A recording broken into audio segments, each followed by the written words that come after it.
نحمده ونصلي على رسوله الكريم اما بعد فاعوذ بالله من الشيطان الرجيم بسم الله الرحمن الرحيم يا ايها الذين امنوا اتقوا الله حق تقاته ولا تموتن الا وانتم مسلمون صدق اللہ العظیم۔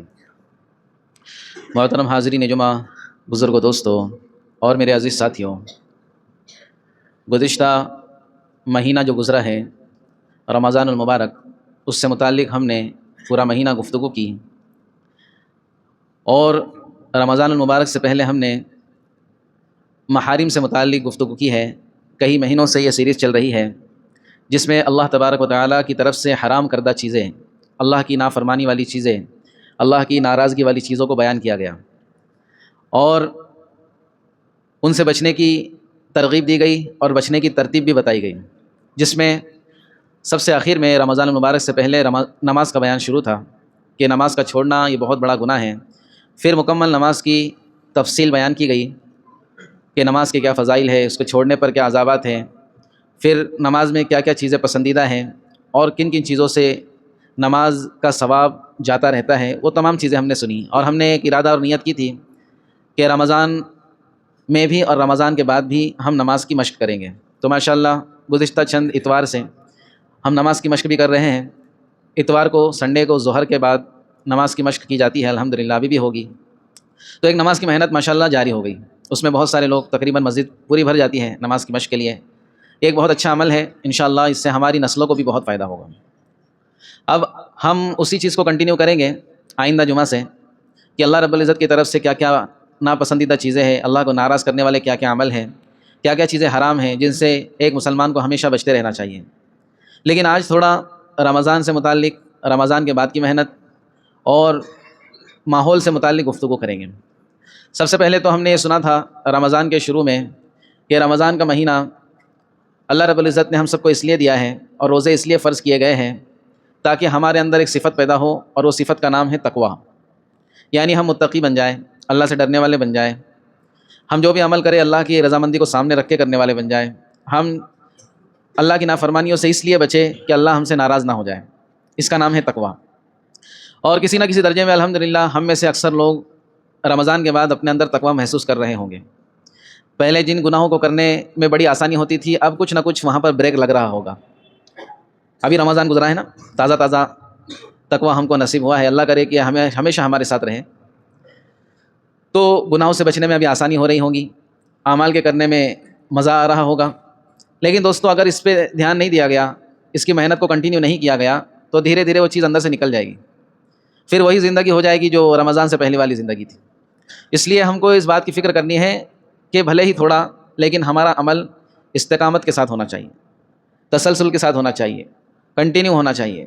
رمضان میں ہم نے 20 رکعت تراویح پڑھی، اب ہم کم سے کم فرض نمازوں پر جماعت کے ساتھ پابندی کرنے والے بن جائیں، تو اسی سے جو ہے تقویٰ ہمارا محفوظ رہے گا، اسی سے اللہ کا ڈر اور اللہ کا خوف محفوظ رہے گا۔ نماز کے بیان میں ایک بات گزری تھی کہ بعض لوگ نماز پڑھتے ہیں، اس کے باوجود گناہوں سے نہیں بچ پاتے، حالانکہ قرآن مجید میں اللہ رب العزت نے ارشاد فرمایا ان الصلاۃ تنہی عن الفحشاء والمنکر، کہ بے شک نماز بے حیائی کی باتوں سے اور ناشائستہ حرکتوں سے انسان کو روکتی ہیں۔ تو پھر نماز پڑھ کے بھی انسان بے حیائی سے نہیں بچ رہا، تو معلوم ہوا کہ نماز میں کمی نہیں ہے، بلکہ اس کی نماز میں کمی ہے۔ اس کی نماز میں یہ کمی ہے کہ نماز تو پڑھ رہا ہے، لیکن جو آداب، جو رعایت کر کے نماز پڑھنی چاہیے، جس مقصد کو سامنے رکھ کر نماز پڑھنی چاہیے، جیسے رکوع اور سجدے کرنے چاہیے، جیسے دھیان جما کر نماز پڑھنی چاہیے، ویسے نہیں کر رہا۔ تو معلوم ہوا کوئی بھی عمل اپنی جگہ پر صحیح ہے، لیکن اس کے کرنے والے کے دل میں، اس کی نیت میں اور اس کے عمل میں چینجز آ گئے تو عمل کا فائدہ نہیں ہوتا۔ تو رمضان کے بعد اگر ہم نے اس کو چھوڑ دیا تو اس رمضان المبارک کا فائدہ ہم کو سال بھر نہیں ہوگا۔ تو ایک چیز تو تقویٰ، اس کو بچانے کی کوشش، اور تقوی کے ساتھ، تقوی کا بھائی بول دو اس کو، دوسری صفت ہے توکل۔ دوسری صفت کیا ہے؟ توکل۔ توکل کہتے ہیں بھروسے کو۔ اور آج کل کے جو حالات چل رہے ہیں پوری دنیا کے، ہم میں سے ہر ایک کو معلوم ہے، ان حالات میں وہی آدمی ایمان پر جم پائے گا، وہی آدمی صحیح اسلام پر جم پائے گا جس کے اندر توکل ہو، اللہ کی ذات پر بھروسہ۔ توکل کا مطلب ہے اللہ کی ذات پر بھروسہ۔ کیسا بھروسہ؟ علماء کرام سے سنا، اللہ کی ذات پر اتنا بھروسہ ہو کہ آسمان سے ایک قطرہ بارش نہ برسے، آسمان سے ایک قطرہ بھی بارش نہ برسے، زمین سے ایک دانہ بھی اناج کا نہ اگے، اتنا حال خراب ہو جائے، اتنا ماحول خراب ہو جائے، چیزوں کے بہت دام بڑھ جائے، جب زمین سے غلہ ہی نہیں نکل رہا تو جو ہوگا سپلائی کم ہوگی، ڈیمانڈ زیادہ ہوگا، ڈیمانڈ زیادہ ہوگا تو چیزوں کی جو ہے نا ریٹ اسپائک کریں گے، اوپر آئیں گے، بڑھیں گے، ایسے حالات خراب ہو جائے۔ لیکن ایمان والے کا توکل اس کو یہ اجازت نہیں دیتا کہ وہ ان حالات میں بھی اللہ کی ذات پر بھروسہ نہ کرے، بلکہ اس کو اللہ کی ذات پر اس وقت بھی بھروسہ کرنا ہے کہ اللہ رب العزت اگر 100 روپے کا ایک دانہ ہو جائے، گیہوں کا دانہ 100 روپے کا ایک ہو جائے، 1 کلو نہیں ایک، تو بھی اللہ رب العزت ایسا مالک ہے جو مجھ کو کھلائے گا۔ یہ ہے توکل۔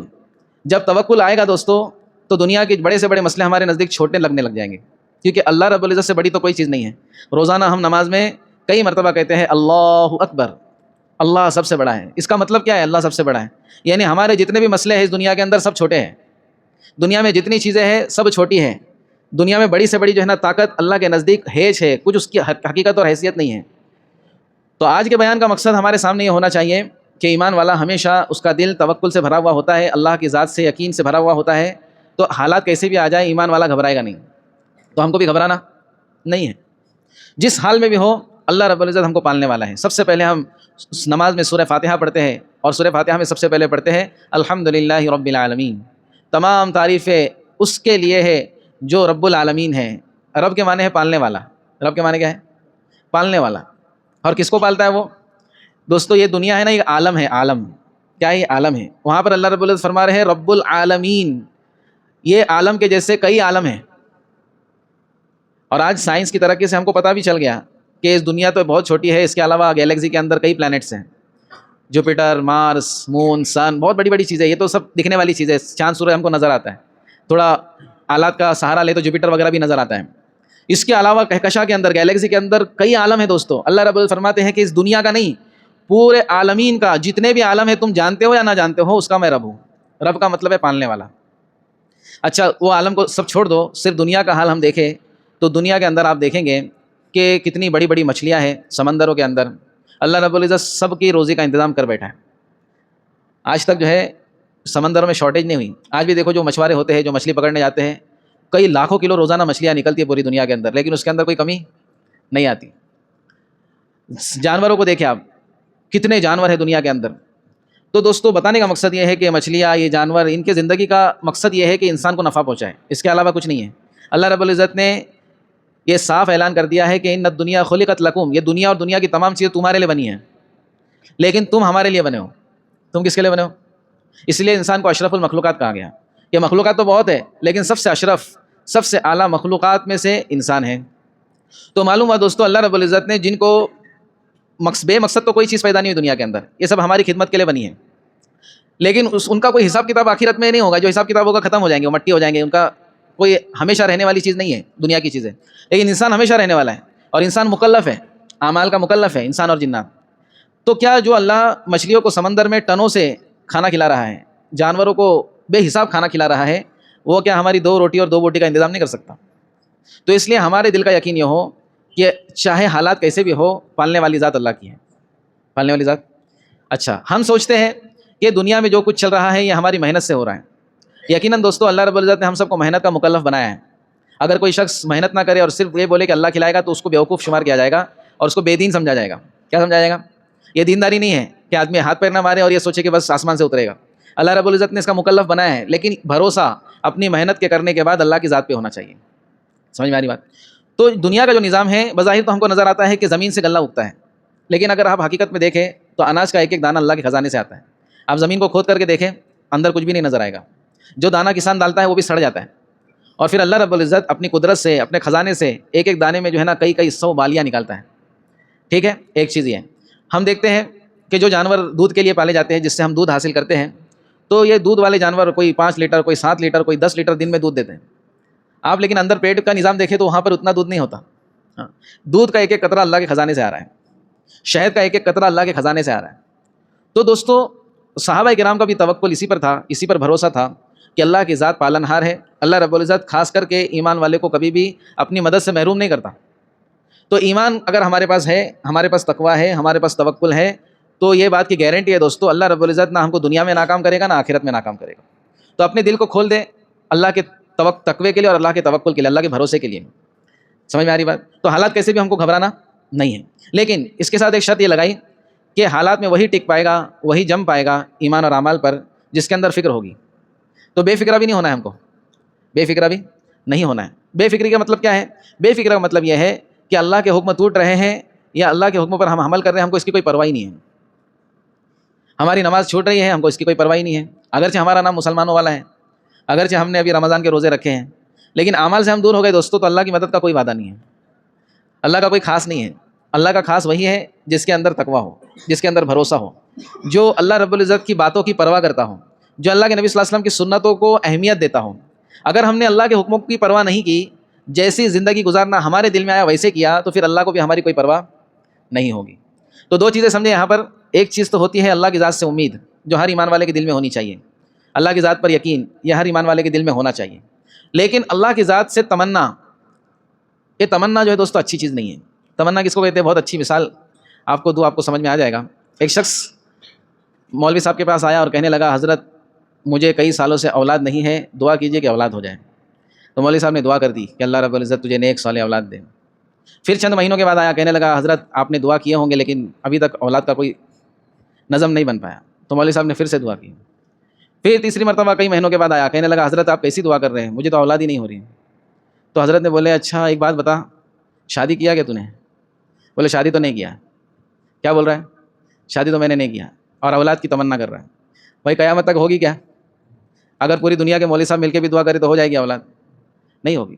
تو معلوم ہے دوستو, تمنا اسی کو کہتے ہیں کہ آدمی جو ہے نا بیج نہ ڈالے اور اناج کی امید رکھے. آدمی جو ہے کوئی چیز عمل میں نہ لائے اور اس سے جو ہے. اسی طرح آج ایمان والوں کی ایک بہت خطرناک بیماری ہمارے اندر یہ ہے کہ ہم اللہ کی کھل کر نافرمانی کرتے ہیں اور اللہ سے تمنا کرتے ہیں کہ اللہ کی مدد اتر جائے. نمازوں کا ٹھکانہ نہیں ہے, لیکن جو ہے ہم اللہ کی مدد کے منتظر ہیں. کیا جیسے صحابہ کرام کے ساتھ مدد آئی ویسے اللہ ہماری مدد کر دے.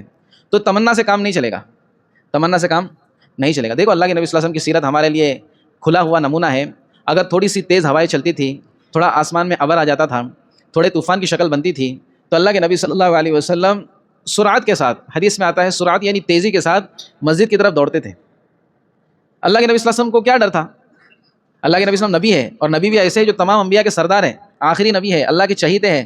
اللہ رب العزت نے قرآن مجید میں اللہ کے نبی صلی اللہ علیہ وسلم کے ایسے فضائل بیان کیے دوستو, کسی نبی کے ایسے فضائل بیان نہیں کیے. اس کے باوجود اللہ کے نبی صلی اللہ علیہ وسلم امت کی تعلیم کے لیے, یہ بتانے کے لیے کہ دیکھو جو بھی دنیا کے اندر نظام بگڑتا ہے وہ ہمارے اعمال سے بگڑتا ہے. تو اعمال کی طرف آنا گویا اللہ رب العزت کی رحمت کی طرف آنا ہے. تو ذرا تیز ہوا چلتی تو اللہ کے نبی صلی اللہ علیہ وسلم سرعت کے ساتھ, تیزی کے ساتھ مسجد کی طرف آتے تھے. بارش بند ہو جاتی تھی, اللہ کے نبی صلی اللہ علیہ وسلم اپنے بچوں کو اور پورے جو ہے نا مدینہ کے بچوں کو, مردوں کو, جانوروں کو, مسکینوں کو, غریبوں کو, سب کو لے کر کے جاتے تھے ایک میدان میں, اور اپنے حالات کی تبدیلی کی دعا کرتے تھے. حالانکہ اللہ کے نبی صلی اللہ علیہ وسلم سے یہ بھی ثابت ہے کہ اللہ کے نبی صلی اللہ علیہ وسلم سے لوگوں نے شکایت کی کہ اللہ کے نبی صلی اللہ علیہ وسلم بارش نہیں ہو رہی ہے, تو اللہ کے نبی صلی اللہ علیہ وسلم نے جمعہ کے دن ممبر پہ کھڑے کھڑے دعا کی تو بارش شروع ہو گئی. اس کے باوجود اللہ کے نبی صلی اللہ علیہ وسلم سے دوسری احادیث میں یہ مروی ہے کہ اللہ کے نبی سب کو لے کے جاتے تھے اور استسقاء کی نماز پڑھتے تھے کہ اللہ رب العزت تو ہی دینے والا ہے. اس کی کیا وجہ تھی؟ اس کی وجہ یہ تھی کہ ہر امتی کا دل اللہ کی ذات سے جڑ جائے, اللہ کی ذات پر ہر امتی کو یقین آ جائے, ہر امتی اپنے اعمال کو پیش کر کے اللہ سے مانگنے والا بن جائے, ہر ایک کو اس بات پر یقین ہو جائے کہ دنیا میں جو کچھ ہوتا ہے یہ اعمال کی وجہ سے ہوتا ہے. حالات بنتے بھی اعمال سے ہیں, حالات بگڑتے بھی اعمال سے ہیں. دیکھو دوستو, ایسی کئی آپ کو ملک ملیں گے جن کو اللہ رب العزت نے عبرت کا نشان بنا دیا. آپ اس علاقے کو دیکھیں گے, رشیا کے علاقے کو, جس کے اندر سمرقند, بخارا, یہ سب مردم خیز علاقے ہیں. یہاں پہ امام بخاری پیدا ہوئے, امام مسلم پیدا ہوئے, بڑے بڑے جو ہے نا بزرگان دین جنہوں نے حدیث کی کتابیں, تفسیر کی کتابیں لکھی. جہاں پر دنیا کی سب سے بڑی مسجد بنی, مسجد قرطبہ. لیکن آج ان جگہوں کا حال کیا ہے؟ آج ان جگہوں کا حال دیکھیں گے دوستو, آپ وہاں پر آنسو آپ کے روک نہیں پائیں گے. جو ہے نا عجیب حالات ہیں وہاں پر.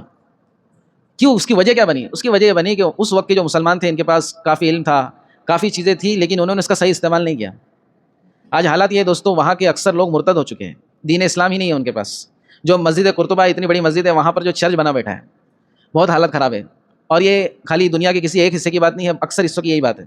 وجہ یہ ہے کہ ہم نے جو ہے نا جو موجودہ حالات ہمارے پہ تھے, یعنی ہمارے حالات اچھے تھے, ہمارا سب روزی پانی اچھی چل رہی تھی, تو ہم نے اللہ کے دین کو جو ہے نا اگنور کرنا شروع کر دیا. ہم اعمال کے اندر تساہل لانے لگ گئے, کمیاں آنے لگ گئیں. ہاں بولے کریں گے تو صحیح ہے, نہیں کریں گے تو کچھ نہیں. جہاں اعمال ہمارے گھٹے ہیں دوستو, اللہ نے حالات کو تبدیل کر دیا. قرآن پڑھنے پر پابندی لگائی گئی. وہاں پہ کسی کے گھر میں اگر قرآن مل جاتا تھا تو اس کو قتل کر دیا جاتا تھا. ایسے حالات بھی آئے, حالانکہ وہاں پر جو ہے نا بڑی بڑی قرآن کی تفسیریں لکھی گئی ہیں. تو دوستو ہمارے حالات ایسے نہ ہو, اس لیے ہم کو اپنے اعمال پر دھیان دینا بہت ضروری ہے. اعمال پر دھیان کیا دینا ہے؟ کہ اللہ رب العزت نے جو چیزوں کا حکم دیا ان چیزوں پر عمل کرنا ہے, اور جن چیزوں سے اللہ نے روکا ہے ان چیزوں سے رکنے کی کوشش کرنا ہے. اور اعمال پہ جمنے کے لیے ایک بہت آسان طریقہ یہ ہے کہ ہم ایک دوسرے کو اعمال کی فہمائش کرتے رہیں, ایک دوسرے کو نماز کی دعوت دیں، ایک دوسرے کو جو ہے نا تعلیم کی دعوت دیں، ایک دوسرے کو اللہ رب العزت سے ڈرنے کی دعوت دیں۔ صحابہ کرام کے درمیان یہ عمل بہت ہی گھسا رچا بسا تھا، اس لیے صحابہ کرام نے جو ہے اللہ کی مدد کو حاصل کیا، اعمال پر جمنا آسان ہو گیا ان کو۔ تو اس بات کی آج یہ نیت کر لیں، اصل موضوع تو ہمارا آئندہ جمعہ سے شروع ہوگا کہ ہم ایک دوسرے کو اعمال کی دعوت دیں گے، ایک دوسرے کے اعمال کی فکر کریں گے، ایک دوسرے کو نیکی کی دعوت دیں گے، ایک دوسرے کو نیکی کی وصیت اور نصیحت کریں گے، تو انشاءاللہ ہمارا ماحول کیسا ہوگا؟ اچھا بنے گا۔ اپنے گھر کی بھی فکر کریں، اپنی عورتوں کے ساتھ، اپنے بچوں کے ساتھ روزانہ تھوڑی دیر لے کر ان کو بیٹھنا، ان کو اعمال کی دعوت دینا، اعمال کا جو ہے معائنہ کرنا، محاسبہ کرنا، کیا بھائی کیا ہوا کیا نہیں ہوا، آج کتنی نمازیں پڑھی، آج جو ہے صدقہ دیا نہیں دیا۔ اپنے بچوں کو صدقے کی عادت دلاؤ کہ دیکھو بیٹا یہ صدقہ ایسی چیز ہے، یہ مصیبتوں سے بچاتا ہے، تو صبح اٹھ کر سب سے پہلے جو 1 روپے ہی صحیح اپنے بچوں کے ہاتھ سے صدقہ دلوائیں۔ یہ بڑا ہوگا انشاءاللہ، اس کو صدقے پر یقین ہو جائے گا، اور حدیث میں آتا ہے کہ اللہ کے غصے کو جو ٹھنڈا کرنے والی چیز ہے وہ صدقہ ہے۔ تو یہ چھوٹی چھوٹی چیزیں بن کر کے انشاءاللہ بڑی چیز بن جائے گی۔ ہم اپنے گھروں کی، اپنے محلے کی اور ہر ایمان والے کی فکر کریں گے، انشاءاللہ کریں گے اس کی فکر۔ اب